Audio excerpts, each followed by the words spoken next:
sang, Thierry. C'est bon, oh, c'est bon, Thierry. C'est très bon.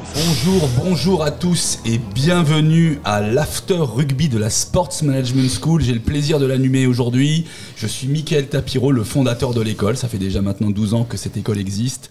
Nous en sommes tous très fiers. Et très fiers aussi sur la chaîne Twitch de pouvoir animer cet After Rugby. Ça faisait des semaines et des semaines que nous attendions la Coupe du Monde de rugby. Elle a commencé. Elle tient toutes ses promesses. J'ai le plaisir aussi de vous présenter les personnes qui sont autour de moi. Je commencerai par Vincent Chaudel. Vincent, bonjour, comment vas-tu? Très bien, Mika. Eh bien, Vincent est le fondateur de l'Observatoire du Sport Business, un vieux complice de l'école, toujours aussi fidèle. L'Observatoire a à peu près le même âge que l'école, en fait. Ne donne pas l'âge, ça va pas nous rajeunir. Merci. François Bellec à côté de lui. Alors François, il a une particularité. Outre le fait d'être chargé de mission à la direction générale de la Fédération française de rugby, il est aussi un glorieux ancien de la Sports Management School. Quelle génération ? 2018. 2018, très belle année, une année de Coupe du Monde de foot gagnée. Et last but not the least, notre David Mignot national, notre directeur académique à la Sports Management School. Bonjour David, comment vas-tu ? Salut Mika, ça va très bien. Bonne rentrée. Bah, oh là, ne parle pas de tout ce qui fâche. Voilà, une semaine à recevoir à peu près 600 ou 620 étudiants 600 avec grand plaisir. Ça s'est très très bien passé. Une petite annonce avant de parler de rugby et ne parler exclusivement que de rugby. David, après avoir travaillé de façon acharnée auprès d'un partenaire, a réussi à signer un partenariat pour l'année qui vient. Alors on n'est pas dans le rugby, mais on est dans le prochain grand événement sportif que nous aurons à Paris en 2024, n'est-ce pas ? C'est ça. Belle transition, Mika, avec un partenaire, en tout cas une personne forte et importante qui sera Wetix, qui est l'agence de la billetterie pour la Coupe du Monde. D'ailleurs, si vous avez eu vos billets pour la Coupe du Monde de rugby, c'est bien grâce à eux que vous avez pu rentrer dans le stade. Et donc, on a 300 étudiants qui seront à travailler sur la billetterie pendant un an avec eux et qui auront la chance de participer au plus grand événement du monde en juillet prochain. Ça, c'est formidable. C'est formidable parce que se dire que 300 étudiants de la Sports Management School qui vont être acteurs majeurs auprès d'un des principaux partenaires. François, je pense que Witix, vous le connaissez aussi. Tout à fait, oui. C'est sérieux. Exactement, oui. D'accord. On peut travailler sereinement avec eux. Très bien, voilà. Donc, écoutez, c'était une petite vignette pour la Sports Management School. Vincent, nous avons une Coupe du Monde qui vient de se lancer avec une magnifique victoire de l'équipe de France contre les All Blacks de Nouvelle-Zélande. À chaud, comment ça se passe ? Est-ce que c'est plutôt bien lancé, on est dans les clous, ou est-ce que ça a peut-être suscité quelques questions, notamment sur le jeu et sur la défense ? Sur le jeu, sur la défense, après, moi j'ai un avis de supporter. Je suis pas sûr que j'ai un avis d'expert. En tout cas, oui, elle tombe à point nommé cette Coupe du Monde. Elle passe derrière le fiasco de la finale de la Ligue des Champions et où la France s'est fait du mal dans son image. Real de Madrid, Liverpool, c'est ça, sur l'organisation au Stade de France en 2022. Et ça nous a fait beaucoup de mal. Je pense que là, ça doit être l'occasion de redorer notre blason avant les JO. Je pense que nos amis anglo-saxons, quand même, l'ont à travers la gorge et sauront toujours nous la rappeler. Mais ça peut être l'occasion. Pour autant, je pense que sur ce que j'ai pu voir, j'étais pas au Stade de France vendredi, mais j'y étais samedi. J'ai pas eu de problème de sécurité. Par contre, je pense qu'on a encore du travail à faire sur tout ce qui est transport. Alors, je sais que l'adjoint au maire, David Belliard, lui, il sait pas encore tout à fait les dates pour les JO, mais il dit qu'on sera prêt. Ça serait bien de lui dire que dès aujourd'hui, on accueille le monde entier et que ça aurait été bien d'être prêt déjà maintenant et pas uniquement en juillet 2024. Notamment sur les lignes de métro qui sont pas forcément adaptées, avec l'afflux d'un énorme public qui se dresse au Stade de France. C'est dommage, on savait pas qu'il y avait des matchs le week-end dernier et sinon on aurait mis plus de rames peut-être. D'accord. Donc c'est bien, tout de suite on rentre dans le vif du sujet parce que derrière une compétition comme l'organisation d'un grand événement sportif international comme la Coupe du Monde de rugby, le fait qu'on l'ait en France, sur 10 stades en France, etc., il y a la partie sportive, mais il y a aussi la partie organisationnelle, la partie économique. On y viendra un peu plus tard. Et surtout, l'effet que pourrait susciter la Coupe du Monde en France organisée. François, est-ce que vis-à-vis de la Fédération française de rugby, le fait d'organiser une Coupe du Monde, c'est un enjeu majeur, notamment sur l'image, sur l'identité du rugby et surtout sur la pratique, parce que vous n'êtes pas sans savoir que depuis déjà pas mal d'années, on perd des licenciés. Est-ce que c'est la bonne occasion de pouvoir rattraper ? Oui, alors tout à fait. Nous, on avait tablé sur une hausse de 30% de licenciés en plus. Pas mal, 30%, c'est alors, ce qui avait été fait en 2007. Le problème, c'est qu'on les a ensuite perdus. Ouais. Voilà. Donc il faut les gagner, mais aussi les fidéliser. C'est deux actions fortes donc, qui sont réfléchies depuis l'obtention de la candidature. Quand on perd des licenciés, est-ce que c'est dû au moindre attrait du sport ou est-ce que c'est parce qu'il va y avoir des éléments un peu conjoncturels ? C'est un peu l'image qu'a ce sport entre le monde professionnel et le monde amateur, où les mamans ont un peu peur de mettre leurs enfants au rugby parce que ça tape un peu plus fort aux professionnels. Et c'est un jeu totalement différent en école de rugby ou au rugby amateur. Donc c'est un point important qu'on essaie justement d'être un peu plus pédagogue sur ce sujet. Et ensuite, on peut dire aussi que les résultats de l'équipe de France n'ont pas été forcément à la hauteur. Oui, alors oui, tout à fait. Sans leur faire injure, c'est vrai qu'on a eu. On n'a pas eu une belle génération. Enfin, on a eu un trou de génération quand même, c'est ça. Alors on a eu des beaux joueurs, mais collectivement, ça on n'y était pas. Ouais, on le voit bien. C'est souvent les mamans qui refusent entre guillemets de mettre leur enfant au rugby pour tous les problèmes qu'on y voit, que ce soit on a encore vu les blessures, les commotions. Les commotions qui sont là, c'est pas simple. Et dans le sport, dans l'éducation comme ailleurs, on ne prête qu'au riche. C'est vrai qu'en 2011, on est finaliste de la Coupe du Monde de rugby. Il y a un afflux énorme. En 2015, on est humilié par la Nouvelle-Zélande en quart de finale. Il y a une perte. Et justement, c'est vrai que ces dernières années, il y a eu des prises de position, notamment par la présidence de Bernard Laporte, qui a décidé de changer, notamment sur la formation. Vous savez qu'à l'époque, il y a eu un élément fondamental, c'est que on avait décidé de faire venir à Marcoussis, donc dans la banlieue parisienne, les meilleurs espoirs et les jeunes pour les former dans un contexte, dans un cluster très rugby. Et on s'est rendu compte d'une chose, c'est que le rugby est un sport tellement régional, il était important de les faire grandir dans leur région. Et donc, quelque part, la première décision de Bernard Laporte à l'époque, et elle a été d'ailleurs très impactante, ça a été de laisser les Biarros au Pays Basque, notamment, et ce qui a fait que, quelque part, ils ont pu grandir, entre guillemets, dans leur jus, avec leur contexte, et puis avec cet afflux régional. Le résultat s'en fait sentir, parce que tout de suite, on a vu qu'on avait des équipes de U20 qui ont été championnes du monde. Je crois que c'est la troisième année où on est champion du monde des moins de 20 ans. Et le résultat se fait sentir parce que dans l'équipe d'aujourd'hui, nous avons des anciens joueurs de l'équipe des U20, ce qui ne se faisait pas forcément à l'époque. Parce qu'on n'était pas invité au niveau international, au niveau des jeunes. Vincent ? Oui, c'est pour ça que... je ne sais pas, et je suis pas sûr que François ait la réponse là, mais on ne sait pas si on va la gagner, cette Coupe du Monde. En revanche, on peut être serein sur les 10-15 prochaines années, parce qu'on sait qu'on sera performant. Oui. À un moment donné, si c'est pas celle-ci, on espère que ce sera celle-ci, mais si c'est pas celle-ci, ça sera une autre. Mais on ne devrait pas avoir ce trou de génération. En fait, il y a une différence qui est quand même assez énorme sur les différents sélectionneurs. C'est que là, Fabien Galtier et l'ensemble des entraîneurs des équipes jeunes travaillent ensemble sur un même projet. Donc la philosophie de jeu est la même. Ils partagent les données des joueurs, même avec les clubs pro, ce qui ne se faisait pas aussi avant. Donc tout le monde est un peu concentré sur l'équipe de France et on voit que c'est assez bénéfique ces derniers mois. On se rend compte, voilà, c'est vrai qu'il y a une filiation dans les équipes de France avec une tête pensante et tout le monde qui tire dans le même sens. Okay. De l'autre côté, on voit bien qu'il y a des résultats. On voit qu'on a aussi un top 14 et on rend grâce à la Ligue nationale de rugby qui a fait un très très bon travail parce que justement on a une belle lisibilité avec une belle compétition. Bon, tous les voyants sont en vert. Il y avait une question qu'on s'était passée cette semaine. Est-ce que c'est la plus belle équipe de France de tous les temps et est-ce que c'est celle qui a le plus de chances de gagner cette Coupe du Monde ? En tout cas, sur le papier, elle a tous les bons ingrédients et les bonnes datas pour aller plus loin. Maintenant, on sait qu'une Coupe du Monde, ça peut être des blessures. On en a vécu déjà 3. Yeah. C'est des matchs qui, malheureusement, comme l'enjeu, on l'a vu, on prend un essai en bout d'une minute. Et c'est pas un problème de défense. On sait pertinemment qu'à un moment, tu as l'enjeu qui est là, tu as un stade plein, tu es chez toi, tu veux bien faire. Et puis il y a l'aspect qui reste le sport, c'est l'incertitude du résultat. On ne sait pas ce qui peut se passer le jour J. Donc à un moment, on a tous mis une pièce sur l'équipe de France, même si on sait que le quart de finale, il va avoir un attrait majeur, Afrique du Sud ou Irlande. Mais derrière, malheureusement, on ne sait pas ce qui va se passer.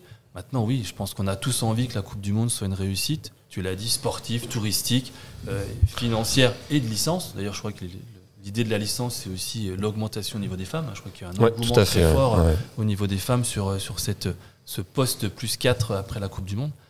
Maintenant, espérons que tout aille bien et que la France aille au bout. Voilà, est-ce que les planètes ne sont-elles pas alignées? On a l'organisation de la Coupe du Monde en France, Fabien Galtier qui est en place depuis plus de 4 ans avec sa flèche du temps, tout a été bien compartimenté. On a une organisation qui est remarquable. L'air de rien, on a battu les All Blacks avec presque 30 points et on a l'impression que c'était presque normal. François, est-ce que quelque part, c'est pas la meilleure occasion de gagner cette Coupe du Monde? Ah bah clairement oui. L'engouement national, tout le monde en parle, la France est derrière. Hein. Ah oui, alors, même si je pense qu'il y a encore beaucoup de monde qui n'est pas au courant qu'il y a la Coupe du Monde en France. Oui, mais on a quand même eu 15 millions de téléspectateurs pour le premier match. Avec une pointe à 17, hein, une pointe à 17. Ouais. Oui, c'est surtout que le record c'était 2007 avec 18 millions. Donc là on est juste sur le match d'ouverture. Ouais. Donc c'est ça qui me semble être intéressant, c'est-à-dire que on m'a interrogé sur justement les matchs de préparation, je crois qu'ils étaient autour de 6-7 millions de téléspectateurs. Est-ce que ça va marcher? À mon avis, on tapera les 15 millions pour le match d'ouverture, tout simplement parce que sur les matchs de préparation, c'est le public du tournoi destination. C'est le public qui aime le rugby. Mais sur une Coupe du Monde, on va au-delà du public qui aime. Et là, la force du rugby, c'est pour les néophytes, hein, pour ceux qui ne connaissent rien, c'est une ambiance chaleureuse, c'est une ambiance festive. Et donc, plus, pour le coup, on a la météo qui s'y prête. Du coup, un peu chaud. Non, mais pour le public, pour les joueurs, je pense que c'est délicat, mais pour le public, c'est génial. Il fait beau, on est dehors, c'est sûr. On prend des bières, et en plus on gagne. Tout va bien. On gagne, pour l'instant on est dans les clous. C'est vrai que c'est probablement de toutes les Coupes du Monde de rugby depuis 1987, celle qui est la plus ouverte. L'état des lieux des favoris. Vous avez l'Afrique du Sud qui est championne du monde en titre. On les a vus jouer hier, c'est assez impressionnant de voir des joueurs qui chantent à l'entrée du stade. Ils ont une telle confiance en eux, c'est impressionnant. Vous avez l'Irlande, qui sont d'ailleurs dans la même poule. L'Irlande, pour l'instant, ils se sont mis en bas des radars. On les voit pas, on les entend pas, on a l'impression que... mais c'est quand même la première nation mondiale. Je parle aussi de l'Australie, de l'Angleterre qui vient de se réveiller. Bref, on a des équipes de très très haut niveau. L'équipe de France est de très haut niveau aussi. Et c'est vrai qu'aujourd'hui, elle peut être parmi les favoris, mais on ne peut pas dire qu'elle est la favorite, la seule. Non, je pense que c'est dans tout championnat, on sait que les incertitudes sont présentes. Maintenant, on est chez nous, on est à côté du stade, potentiellement, on a tout ce qu'il faut pour y arriver. Maintenant, est-ce que ce contexte pas politique, mais est-ce que ce contexte populaire peut jouer pas simplement dans l'engouement, mais dans le résultat d'un match? Paradoxalement, il y a des nations qui ne réagissent pas de la même façon. C'est-à-dire que j'ai pu l'étudier moi sur d'autres sujets. Les Anglais sont jamais aussi forts que quand ils sont favoris. Et ils marchent sur tout le monde. Et nous, on n'est jamais aussi forts que quand on n'est pas favori. Et là, je pense que ça peut être une zone de risque. C'est que pour le coup, on est placé dans les favoris par beaucoup de personnes, y compris par le public français. Et quand je dis le public français, c'est que je suis pas sûr qu'on soit un public réellement de sportifs, dans la culture sportive. Je pense que on a beaucoup de Français qui pratiquent du sport, c'est une chose, mais la culture sportive, le supporterisme, je suis pas sûr. Et donc, on porte au nu, et puis après on est déçu et on tue celui qu'on a aimé juste la veille. Donc ça, faut faire attention à ça. Alors, j'ai l'impression que la Fédé a beaucoup travaillé sur la dimension psychologique, sur l'accompagnement, et que cette équipe-là, par exemple, le match contre les Blacks, la première mi-temps, il y a matière à être inquiet, et en même temps, ils reviennent à 9-8 à la mi-temps, et en tant que spectateur, moi j'ai été inquiet, mais j'ai pas eu l'impression que les joueurs étaient inquiets sur le terrain. Il y a une certaine sérénité qui se dégage de cette équipe. jamais s'affoler, prendre un essai à la première minute, c'est pas grave, on reste calme. Ils ont déroulé le plan. Ouais, c'est ça. Ouais, ils ont déroulé le plan. ouais. Alors qu'on vient d'une culture latine, dans un sport très anglo-saxon, très codifié. Je suis d'accord avec toi, Vincent. C'est vrai que les Anglais, plus ils sont favoris, plus ils sont difficiles à jouer. Nous, c'est le contraire. Là, ce qui est intéressant, c'est justement à l'entame de la deuxième mi-temps. On sait qu'on s'est fait bousculer en première mi-temps. On prend un essai supplémentaire et tout de suite, normalement, le doute arrive dans une équipe latine. Mais pas là. Et là, pas du tout. Là, c'était sans froid. On est retourné dans le plan. Il savait particulièrement qu'à partir de la 50e minute, très bien entraîné, il y avait une dimension physique que les All Blacks n'avaient pas. Malheureusement, ils avaient pas mal d'absents. Et ça a basculé. On a passé toute la seconde mi-temps dans leur camp. Et c'est comme ça qu'on a pu marquer notamment un essai à la dernière minute. Voilà, donc une équipe de France très encourageante, hein, tout le monde la suit. On sait que l'enjeu, c'est le quart de finale. Alors, on va en parler rapidement. C'est vrai qu'il y a une certaine absurdité. C'est que le tirage au sort a été fait il y a déjà pas mal de temps, à l'époque où les équipes n'étaient pas du tout à ce niveau-là. Rappelez-vous que en 2019, l'Afrique du Sud est championne du monde, mais un an avant, ils sont à la cave totale. Les Français, c'est la même chose. Les Écossais, pareil. Et on se retrouve maintenant avec une poule où l'Irlande était moyenne, mais qui était quand même en phase ascendante, avec l'Afrique du Sud, avec l'Écosse qui est 5e nation mondiale. Mais là, on en parlait peut-être avant de commencer sur la mondialisation du rugby à 15. On est encore sur une compétition, sauf erreur de ma part, à 20 nations, dont 12 sont quasiment sûrs d'être là. Donc on n'est pas nécessairement sur un sport qui s'organise pour grandir et embarquer de plus en plus de nations. Et donc après, il peut y avoir ce genre de... alors ça nous concerne, mais ça concerne les 12 qui se retrouvent tout le temps. On retrouve toujours les mêmes. Puis de temps en temps, on va inviter, On a un invité. à la table, mais qui est faire valoir, hein, qui est un faire valoir. C'est-à-dire que est-ce d'après toi, Vincent, parce que ce sont les prédispositions au jeu de rugby, ou est-ce parce qu'il y a une volonté de conserver le board, etc. au départ, on pourrait se dire que c'est plutôt une culture conservatrice. Les Britanniques ont toujours fait en sorte de garder la main sur ce qu'ils estimaient être leur bébé. Je parle pas nécessairement que du rugby d'ailleurs. Mais si on se penche vraiment sur la culture du 15, on peut s'interroger sur la capacité à aller gagner des nouvelles nations. Quand on pense à l'Italie, ça fait combien de temps qu'elle est dans le tournoi Destination et qu'elle a du mal. Elle est au-dessus des petites nations, mais elle a du mal à être dans les grandes nations. Oui, pareil, typiquement le Canada, les États-Unis, qui étaient quand même de belles nations de rugby, qui ont toujours été présentes aux Coupes du Monde, ne sont pas présentes. Alors c'est intéressant parce que quelque part, on a d'autres équipes qui les ont remplacées, mais c'est vrai que c'est difficile. Alors que le 7, tu peux embarquer plus facilement d'autres nations, et peut-être que le développement, la mondialisation du 15 passera par le 7, parce que ça peut être une première étape pour voir un ballon ovale quelque part. Bah, puis le 7, il est au JO. Donc ça va donner Le une 7 est visibilité pour la encore vitrine, différente. On peut en dire ce qu'on veut, mais en tout cas, il est là et c'est un vrai levier. Que le 15, on le voit, hein, c'est 6 semaines de compétition, c'est long, c'est rugueux. Les JO, c'est 12 jours. Donc derrière, l'intégrer, ce sera quasi impossible. Alors, rugby 7, c'est en 3 jours, quoi. Ouais, En exactement. compétition. C'est ça, exactement. Mais c'est tellement difficile en fait de construire une équipe de rugby. La vraie problématique d'une équipe de rugby, c'est sa spécificité d'un point de vue des postes. Même quand on est pilier à droite et à gauche, c'est pas du tout la même limonade. Et trouver ça dans un pays, dans un terroir, c'est pas si évident. C'est-à-dire la raison pour laquelle dans pas mal de pays, vous le remarquerez, notamment l'Écosse, a des piliers sud-africains naturalisés. Nous, on a un pilier néo-zélandais naturalisé, etc. C'est intéressant de voir comment la mondialisation du rugby ne peut pas forcément se faire, ne serait-ce que par la prédisposition des postes. La mondialisation de ce rugby-là, parce que le rugby d'avant, où il y avait le petit, le grand, le tout fin, Rugby amateur. c'était possible. Mais le rugby d'aujourd'hui, c'est quand même... Maintenant, c'est vrai on avait tous notre place avant. Ah oui. Mika, t'avais ta place. Celui du fond du quart, le petit gros, etc. Et oui. Non, mais c'est vrai, t'as raison. Maintenant, on le regarde. Je suis assez d'accord.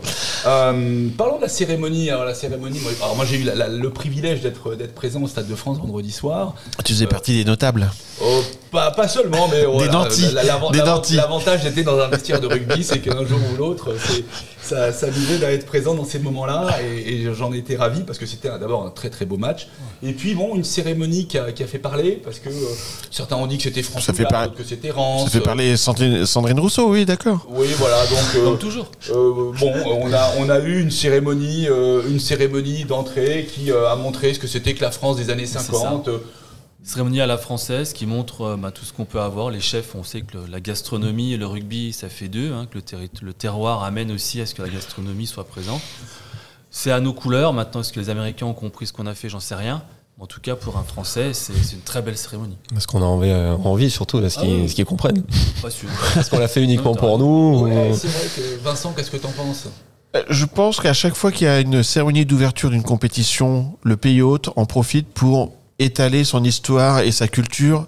C'est pour ça que j'ai trouvé sans vraiment d'intérêt la sortie. Je parle juste par rapport à la France. Je parle pas du symbole viriliste du rugby. Voilà, je veux dire, si on regarde les cérémonies d'ouverture de Londres, Londres, ils nous ont fait la totale de l'Angleterre. James Bond, les Beatles, la totale. Donc, et si on regarde toutes les cérémonies d'ouverture de beaucoup de compétitions, à chaque fois, c'est ça. Donc, oui, c'est notre histoire, c'est notre culture, et si ça pose un problème, faut changer de nationalité, peut-être. Voilà, et puis c'est important de dire que le rugby, c'est vraiment d'un point de vue régional, un sport de terroir, un sport de région, c'est un sport de tradition. C'est une tradition qui a été conservée, d'abord sur le modèle anglo-saxon, mais qui est conservée encore aujourd'hui. On le voit d'ailleurs, cette cérémonie des capes. Alors ça fait bizarre parce que ce sont les joueurs qui font tous 130 kilos, ils ont des toutes petites casquettes sur la tête, mais c'est extraordinaire parce que c'est le symbole du 19e siècle. De la transmission. C'est la transmission, oui. etc. Donc quelque part, c'est conforme à l'idée du rugby. Moi, ce qui m'a gêné le plus sur cette cérémonie, c'est que le président se fasse siffler. Ouais. Parce que ça, c'est un problème franco-français. Alors après, on aime, on n'aime pas, mais c'est un problème. Là, on se présente au monde. Et ça, voilà. Après, on aime la Tour Eiffel ou pas, on peut en discuter, mais c'est notre histoire quand même. Mais est-ce que siffler un président, c'est pas typiquement français, ça aussi? Est-ce que ça fait pas partie de la cérémonie d'ouverture, quasiment? D'ailleurs, j'ai été surpris que ce soit lui qui ouvre la Coupe du Monde. Et pas le président de la fédération. Ouais. Enfin, quand on voit un petit peu les cérémonies passer, tu as parlé des jeux, de tout ce qu'on peut voir, c'est souvent effectivement les discours et le président de la fédération qui ouvre le. Ça aurait pu être le président de World Rugby aussi. Ouais, exactement, ça c'était étonnant. Oui, il y avait le président de World Rugby qui a fait un discours en amont. Il aurait pu inverser, et puis effectivement lui qui ouvre, c'est Thomas Bard qui ouvre les jeux, c'est personne d'autre. Donc, mais je trouve ça intéressant, ça change un peu du côté politique, c'est bien. Ça prouve aussi qu'organiser une Coupe du Monde de rugby dans son pays, c'est important, c'est un vrai levier pour la nation. C'est un vrai levier politique. D'accord. Pendant 8 semaines, ça risquait ça devrait pacifier les relations. Alors, ça les a pas pacifiés vendredi. Parce que c'est vrai non, mais pour le coup, je crois qu'elle tombe à point nommé cette compétition parce que on a une équipe de France performante. On ne sait pas si elle va aller au bout, mais elle a des chances d'y aller. Et c'est quand même, autour de ces matchs-là, c'est quand même des moments de partage, de festifs, où on va se retrouver. Je préfère qu'on se retrouve dans la rue sur un match de rugby qu'autour de la rue avec des gilets jaunes et à partager nos galères ou nos problèmes et autres. Voilà. Et ça, pour moi, c'est une des forces du sport, enfin de l'événement sportif. Et je suis pas sûr que c'est pas vraiment le bon moment, justement. Je pense qu'on en a vraiment un grand besoin. Et puis c'est une fenêtre ouverte à l'international. Alors récemment, on a annoncé un chiffre. On aurait, en tant que spectateur étranger, une population de 600 000 personnes, ce qui est énorme. Quand on organisait la Coupe du Monde en 2007, on était aux alentours de 350 000. François, 600 000 personnes, c'est énorme. Ça veut dire que pendant 8 semaines, le sport mondial va être focalisé sur la France.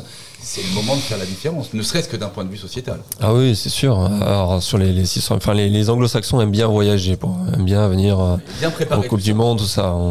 J'ai eu la chance d'aller au match d'ouverture. Le nombre de Sud-Africains qui étaient présents au stade, alors qu'ils ne jouaient pas, ils jouaient que 2 jours plus tard. Ils ont cette culture aussi de se déplacer aller dans le pays. Donc moi, ça me surprend pas. J'aurais même pensé qu'ils en étaient plus. qu'à SC 600 000. Mais non, en tout cas, c'est très bien pour le pays. En tout cas, et montrer un peu notre savoir-faire. Il s'annonce, je crois, Sudaf et All Black. Je crois que c'est les deux nations qui auront le plus de contingence. Ce qui est pas mal. Je trouve que pour nous, c'est un bon moyen d'exporter et d'apporter notre savoir.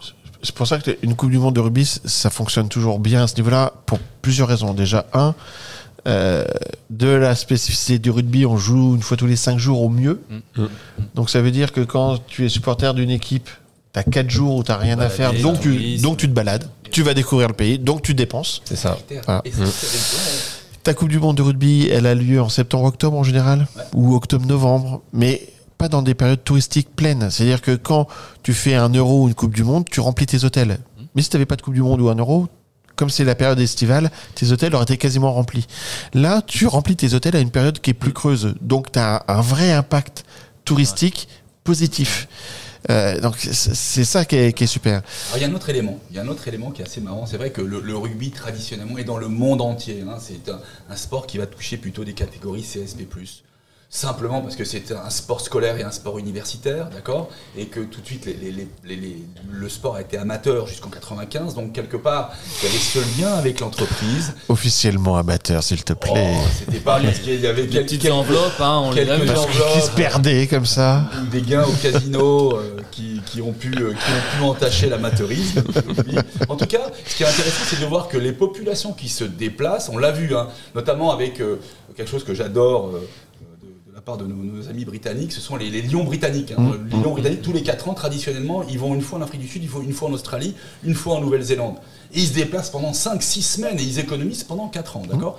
Là, c'est la même chose. Et on se rend compte, d'après les chiffres, que le supporter de rugby pendant une Coupe du Monde dépensera plus qu'un supporter lambda. Et là, le chiffre que j'ai qui m'amuse beaucoup, c'est que le supporter de rugby va dépenser pour 3-4 jours 599 €, alors que normalement... On aurait pu lui faire à 600. Dépense 265 €. Et c'est intéressant parce que, quelque part, je pense que voilà, il n'est pas là simplement pour aller voir des matchs, il est là pour l'engouement, pour l'expérience. C'est important de savoir que voilà, un match de rugby, on est mâché après un match et il faut attendre 6-7 jours pour pouvoir récupérer. Et c'est vrai que le delta entre le premier et le deuxième match est assez long et ça permet ça, c'est bien. Et ça, c'est très bien. Mais enfin, il y a moins de frustration dans le rugby que dans le football, par exemple. Parce que dans le football, tu peux avoir une équipe supérieure à une autre et elle perd. En général, dans le rugby, c'est l'équipe la plus forte qui gagne. Et là, Australie-Géorgie, le classique, il y a une haie d'honneur. Parce que tu reconnais toujours le courage de l'autre, même s'il a perdu. Et donc, à un moment donné, il y a le combat, et puis après, il y a la paix des braves. Et c'est vrai sur le terrain, et c'est vrai dans les tribunes. Donc, il y a, enfin, moi, j'ai jamais vu. Ça fait longtemps qu'on se croise sur et en dehors des terrains, plutôt en dehors d'ailleurs. Mais j'ai pas souvenir de tension entre public et autres, parce qu'il y a de toute façon cette notion de respect. Et donc, alors, tu peux avoir un peu de viande saoule dans le métro, mais j'ai jamais vu de bagarre. Non, il n'y en aura pas. Et je pense pas qu'il y en aura. C'est pas une bagarre qui va être par rapport au foot, par rapport à tout ce qu'on va avoir sur un problème de terrain, d'arbitrage, on va dire de couleur, excusez-moi l'expression, mais c'est bien ça, il n'y a pas de problème, quoi. On vit au rugby, on est tous ensemble, on va vivre le match ensemble, qu'on soit All Black, nous Africains, ou alors s'il y a bagarre, derrière on partage on partage la bière qui va bien. Exactement, il y a la notion quand même de partage, de fête, convivialité. C'est vrai que souvent on a hâte de passer les 2 premières mi-temps pour aller vers la 3e. Et on l'a retrouvé d'ailleurs aux alentours du Stade de France vendredi. Alors tout à l'heure on parlait du petit couac de la cérémonie. Il y a un deuxième couac, je me suis rendu compte que les buvettes à 23h n'avaient plus de bière lors du match d'ouverture. C'était absolument inimaginable dans un pays anglo-saxon. J'imagine que ça va avec les transports. Il fallait nous le dire que le public de rugby buvait de la bière. On sera prêt pour les JO, je vous assure, on aura les bonnes buvettes. Non mais c'est intéressant. Mais ils viennent pour consommer, ils viennent pour s'éclater, et on sait que la bière c'est la boisson numéro 1 dans le rugby. Après voilà, je pense que c'est le premier match, il faut se réguler. Ou alors c'était un message de Monsieur Evin. Ah, peut-être. On peut pas l'exclure. C'est le partenaire qui a pas assez bien mal dosé, jugé. Azaï qui a peut-être oublié quelques flux quelque part. En tout cas, une troisième mi-temps de plus, c'est déjà une troisième mi-temps de gagné. Vis-à-vis de la pratique du rugby en France, hein, on le sait, donc il y a eu des pertes de licenciés, comme un peu tous les sports. Hein. Mais on a une équipe performante, on va probablement en profiter. Est-ce que justement le fait d'avoir une ambition de 30% de licenciés en plus, ça va aussi en parallèle avec l'économie des clubs amateurs comme des clubs professionnels ainsi que des partenaires? Parce que quelque part, c'est toujours la même chose. On n'a jamais été aussi en bonne santé que lorsque l'équipe de France était en bonne santé. Là, elle l'est, on y croit. La question que j'ai envie de vous poser à la fois à Vincent et à François, est-ce que si on n'est pas champion du monde, cette Coupe du Monde restera malgré tout un succès, un événement réussi? Il y aura un goût amer. C'est sûr, goût. mais juste sur l'aspect sportif. Après, si on parle économie, on touchera à la même chose au niveau de la fédération. Enfin, on touchera indirectement, puisque ce sera revalorisé auprès des clubs amateurs. Donc que ce soit par l'État, l'Agence nationale du sport, les collectivités et la fédération. Mais je pense que ça faisait 16 ans ça fait 16 ans qu'on n'a pas eu de Coupe du Monde en France. Il y avait une grosse attente autour de ça. Si on la gagne pas, je suis pas sûr que les gens seront extrêmement déçus de cela. Pour moi, c'est la fête sera belle, pardon. Attends, un effet Jésus. On sait pertinemment que quand on a un Je préviens pour le grand événement sportif international, ce sont nos acronymes à nous dans le monde du sport business. Et on sait qu'il y a toujours des augmentations de licenciés. On le voit bien, sur chaque Jeux Olympiques, on a des augmentations, qu'on gagne ou qu'on perde. Là, il y en aura une, peut-être pas de 30%, mais il y aura un delta. Ouais, on est déjà en avance par rapport à l'année dernière. Donc, on s'approche doucement. Après, ne pas la gagner, ça dépend aussi si tu dois pas la gagner, comment tu la perds. C'est-à-dire, si tu la perds en quart, en demi, en finale. Ce qui me semble quasiment acquis, c'est que cette équipe, elle donne du plaisir, elle peut perdre. Elle a déjà perdu et elle peut perdre, mais t'as pas l'impression qu'elle perdra sans avoir tout donné sur le terrain. Et donc du coup, il y aura, si elle devait perdre, je pense qu'il y aurait une forme d'indulgence ou le vrai problème, c'est que si t'as l'impression de perdre et de pas avoir joué. Et ça, j'ai le sentiment qu'on en est à l'abri. Et donc arrivera ce qui doit arriver. On espère qu'elle ira au bout. Et donc du coup, je pense pas qu'il y aura d'effet négatif par rapport à ça. Gagner 30%, ça veut dire passer de 300 000 en gros licenciés à 400 000, aller chercher la barre des 400 000. C'est à peu près ça l'ambition. C'est quand même important. Ce qui veut dire que par rapport à ça, c'est ça. Hein, oui, non, je parle par rapport aux femmes. On était en 2018, on souhaitait atteindre les 30 000 femmes licenciées. C'est-à-dire 10%. Mais 10%. Donc là, on va augmenter. Donc ça veut dire quoi? Ça veut dire gagner des clubs amateurs essentiellement. C'est pas le rugby pro va bien. C'est-à-dire que le rugby pro aujourd'hui, le budget moyen d'un club de top 14, c'est à peu près 30 millions d'euros. C'est 2 fois plus qu'un club de Ligue 2. C'est-à-dire que le top 14 a démontré que c'était la deuxième ligue professionnelle en France. Et deuxième ligue professionnelle en France, malgré des droits télé qui sont nettement inférieurs au football. C'est-à-dire, en gros, le football, c'est 700 millions d'euros de droits télé. Le rugby, c'est 100. Donc, c'est 7 fois moins. Mais c'est pas 7 fois moins en termes de billetterie, c'est pas 7 fois moins en termes de recettes commerciales. Et en termes d'image. Donc, clairement, le rugby professionnel, et ça s'est stabilisé, hein, ce chiffre de 30 millions d'euros.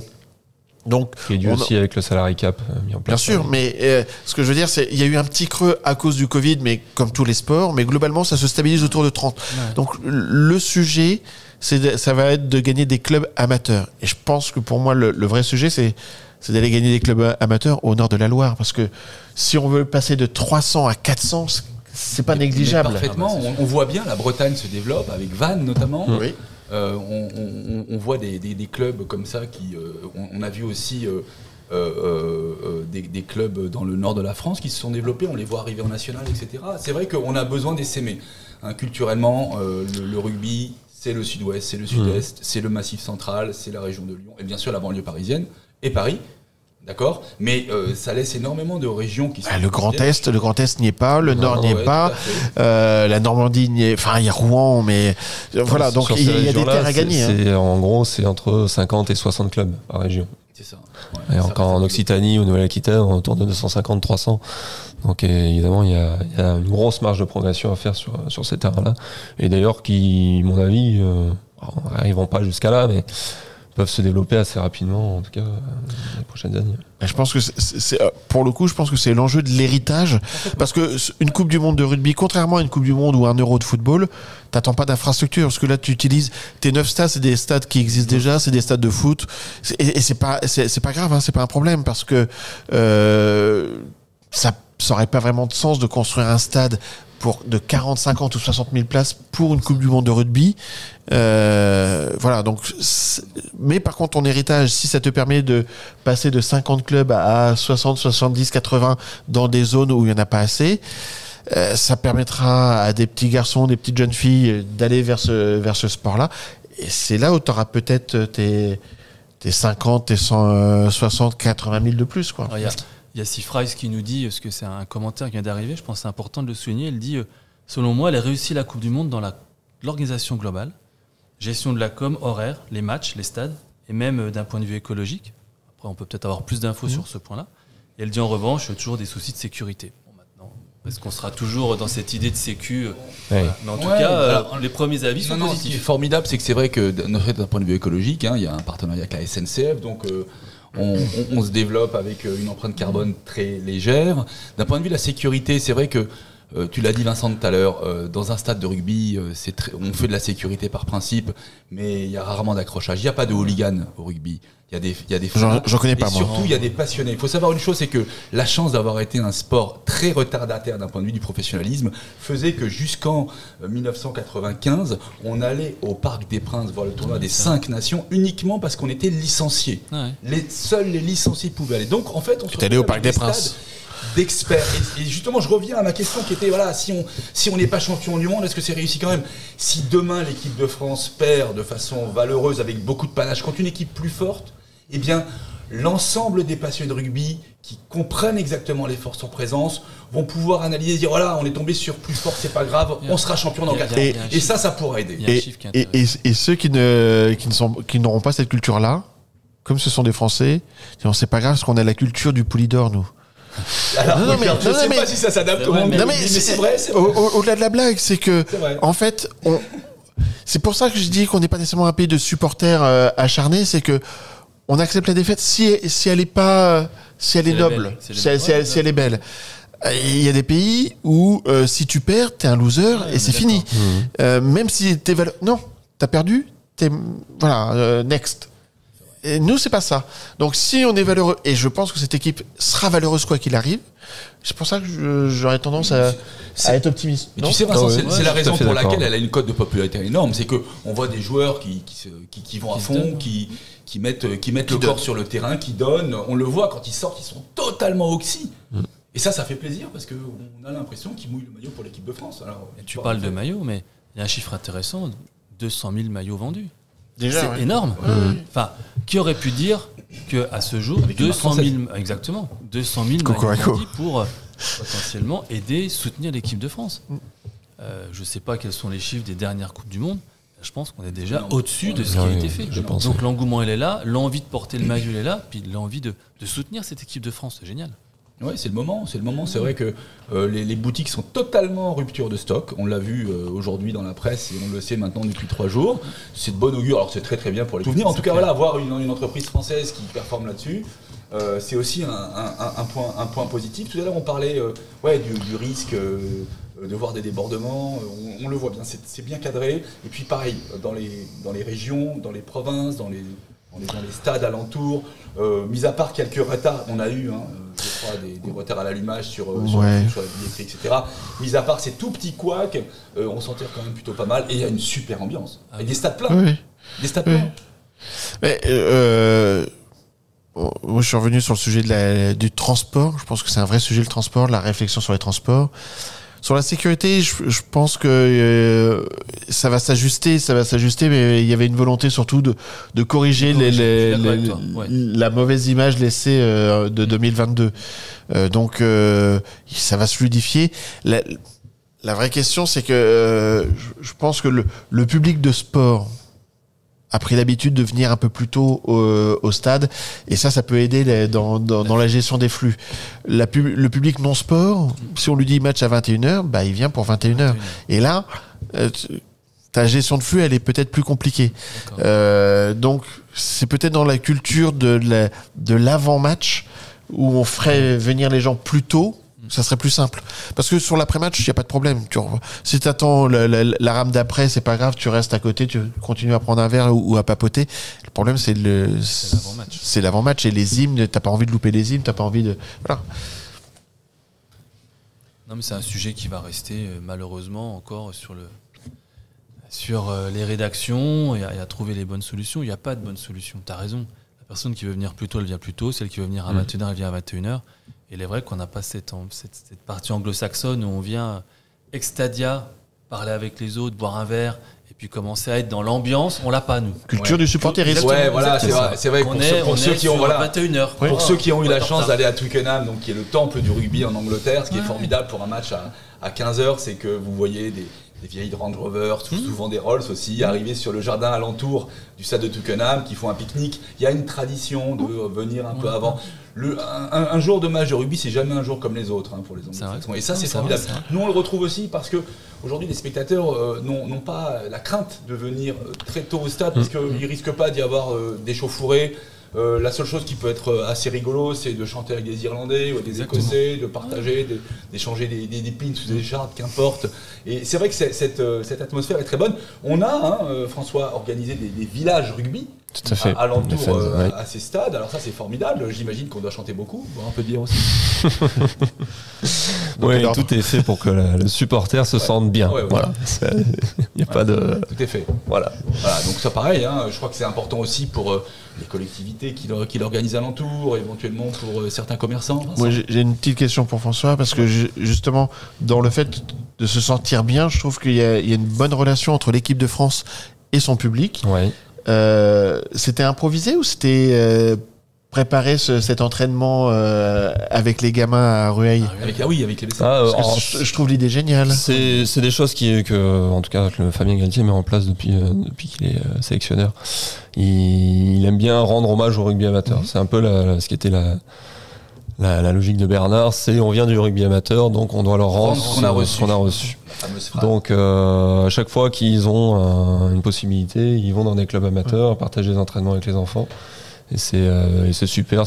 Déjà, ça fait de belles images, mais c'est vraiment super pour les enfants en plus de partager ces moments-là. Ouais, ils voient au contact. C'est vrai qu'à Rueil-Malmaison, alors c'est un peu un bunker, mais ça c'est normal. Ils ont eu l'occasion de sortir. C'était incroyable, le monde qu'il y avait. Moi qui habite à côté, j'ai vu d'ailleurs des enfants de l'équipe de rugby de Suresnes, des U16, qui je fais un cordial bonjour, qui étaient présents pendant cette animation. C'est formidable de voir donc des blessés. Des joueurs qui n'ont pas joué, participer à cet engouement populaire. Et je trouve qu'il faut garder ce contact, il faut garder le lien. Encore une fois, Fabien Galtier en parle souvent. Le premier contact avec le rugby, c'est des copains, c'est un petit club. C'est souvent à l'école qu'on découvre le rugby. Et il faut revenir aux fondamentaux. C'est en sachant d'où on vient, qu'on sait où on va. Et je crois que la flèche du temps a très très bien été dirigée par Fabien là-dessus. Et on lui rend hommage, évidemment. Ça désacralise le joueur aussi, ça le rend humain, ça le rend vrai. Oui, le joueur de rugby est un joueur humain. Ouais, bien sûr, tout à fait. Humain, quand tu le croises dans le couloir, alors, tu te dis que pas toujours, t'es pas. Il y a un truc. Peut-être qu'il a dormi un peu trop proche de Tchernobyl ou un truc comme ça. Moi, j'ai pas l'impression qu'on vienne de la même planète quand même. Deuxième intérêt d'avoir été au fond de la classe d'un point de vue du professionnalisme, c'est qu'en étant dans le rugby amateur, les joueurs jouaient le dimanche et le lundi étaient au travail. Et c'est vrai que moi qui suis d'une génération un peu 60 ans bientôt, pardon. J'ai eu l'occasion de voir et de fréquenter le rugby amateur et le rugby professionnel. Et c'est formidable parce que ça vous permet justement d'être au contact avec la réalité, au contact avec le tissu économique. Et c'est la raison pour laquelle ce rugby-là d'aujourd'hui, même s'il est très professionnel, est encore au contact avec avec le rugby amateur et avec les pratiquants, les fans et j'en passe. Petit clin d'œil pour le match de jeudi, France-Uruguay. Alors on n'est pas au foot, d'accord. Cavani jouera pas. Voilà, non, Merde. je crois qu'il sera sur le banc. Donc France-Uruguay, c'est peut-être la première fois qu'on joue l'Uruguay. L'Uruguay est un beau pays de rugby, mais un tout petit pays. A priori, la France On y mange bien. On y mange bien de la viande. Oui, pour les barbecues. Il y a des assados extrêmement fameux. On se retrouve en fait avec une équipe de France totalement remaniée. On va faire jouer des joueurs qui vont pouvoir s'exprimer même s'ils ne sont pas dans le 15 majeur. Des blessés qui reviennent, notamment Anthony Gelon, que ça fait plaisir. Un petit pronostic, Je miserais sur la France. François, La France avec plus de 60 points, je pense. David. Ouais, je suis assez d'accord, j'étais là-dessus. Ouais. La France, facile, 40, Mais, 50, 60.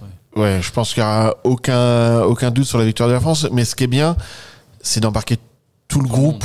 Ouais. Ouais. Et oui. cette victoire C'est contre les formidable. Blacks, elle donne cette opportunité d'embarquer tout le monde et probablement de gérer les blessures ou d'éviter les blessures justement pour se donner plus de chances.